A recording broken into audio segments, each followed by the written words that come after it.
Hi everyone, my name is Megan Rodriguez, and my research topic for this semester is over the differences and similarities in Korean and German uses of agglutination. So what is agglutination? Agglutination is the morphological process by which words are formed by stringing together morphemes, which each add meaning to the word.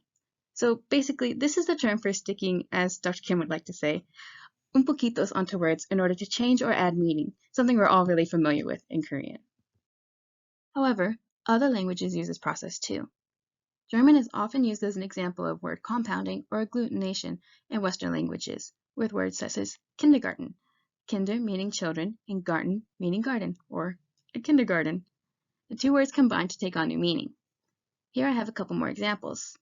Untergrundbahnhofen, or underground track yard in a plural, is a subway stations.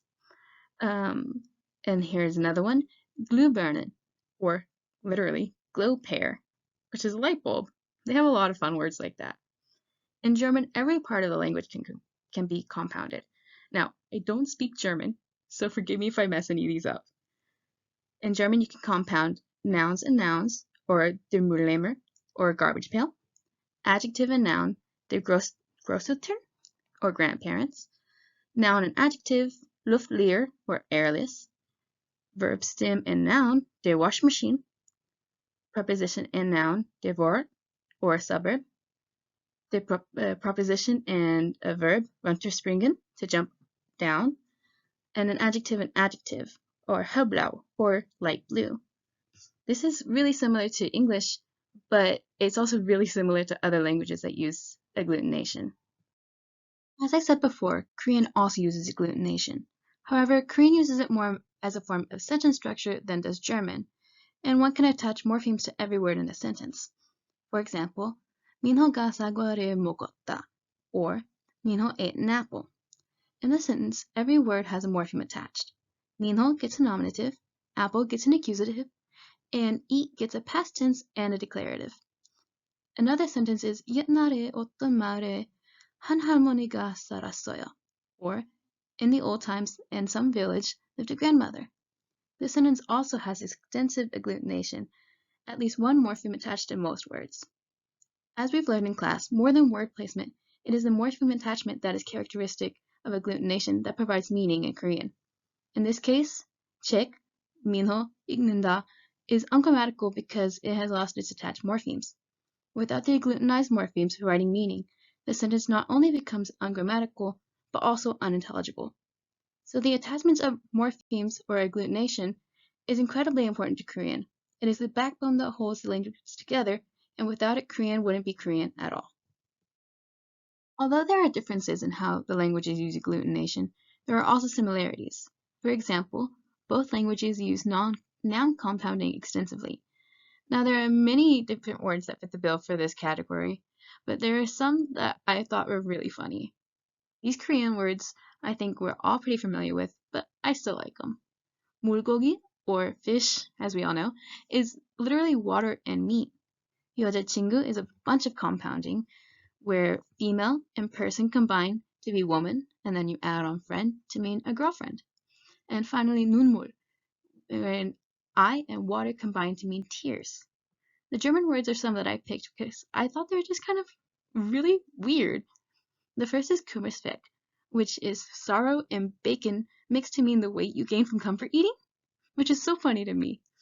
Another is Schildkröte, which is shield, and toad, which means tortoise, which I guess makes sense. And lastly is Fledermaus, which is flutter plus mouse, which equals a bat, which again makes sense if you really think about it. A lot of German words like this make sense if you really think about it, to be honest. Most languages use agglutination in one form or another, but having the distinction of being a truly agglutinative language is fairly rare. While German uses agglutination extensively compared to other Indo-European languages, it is more characteristic of fusional languages, in which morphemes can correspond to multiple features and significantly change affixes. For example, German morphemes can have multiple meanings depending on word correspondence. In this sentence, der Mann hat es in der Zeitung gelesen, which means the man read it in the newspaper. The first der is masculine singular nominative, while the second one is a feminine singular dative. This doesn't happen in languages like Korean. Another example is that German acquires different forms of affixes depending on phonology as well as on morphological reasons such as gender. For example, when the first noun is either masculine or neutral, it is pluralized with er. For in this sentence, or not sentence, word, kind means child, but when you pluralize it, it becomes kinder. When the first noun is feminine and it is pluralized with in. In this case, Baron is just a pear tree, but Baronin is multiple pears in a pear tree. On the other hand, Korean is a truly agglutinative language, where fusional languages, such as French, English, or German, will change affixes depending on morphological features. They also lack a 1-to-1 ratio between affixes and syntactic category. Korean mostly has a 1-to-1 ratio between suffixes and syntactic category.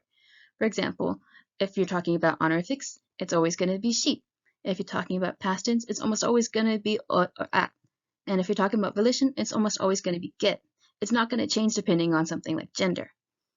Thus, when presented with a sentence with the same morphemes, you can easily piece together what each morpheme means. In this case, namoru sasoyo means I bought a tree, and namoru beotsoyo means I cut down a tree. It's easy to see that that double shiot means past tense. As stated previously, most European languages tend to be fusional, like German, such as French, Spanish, and English.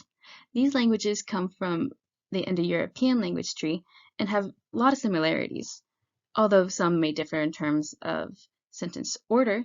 The same kind of morpheme use and agglutination will be seen throughout, while truly agglutinative languages tend to cluster together, such as Mongolian, Turkish, and Japanese.